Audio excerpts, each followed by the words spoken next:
Let me give you an example of why. I'm a trained lawyer. Wrote JAM, passed. There's already an obligation on you if you want to study law that your score has to be high. So I scored high in JAM. Went ahead to write post-JAM.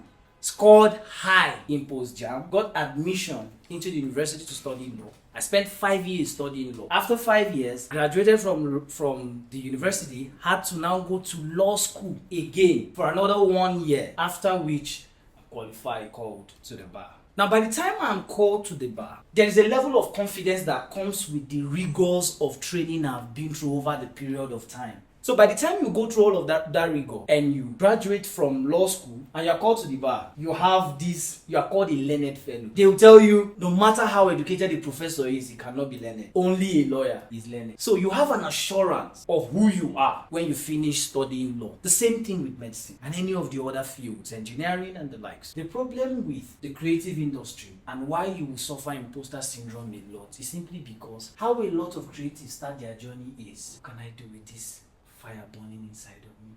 All creatives almost have the same story. Oh, I've been watching films all my life and I've always been curious about how films are made. I wanted to know how films are made, so let me get into it. Let me start learning how to make films. And so I started learning how to use the camera. That is the story of a lot of creatives. So now when you start a journey like that, and the only school you have is YouTube, every now and then you'll sit down and ask yourself, am I really as good as some of these people actually claiming I am? Or is it that these people are not exposed? I probably have experienced it more than a lot of you here. Can I tell you the truth? It will never stop. You see that feeling? Yeah? You see that feeling? It will never stop. As I'm standing here talking to you now, right? I still get it. You look at me and feel like, he knows what he's doing. 90% of the time, I don't know what I'm doing.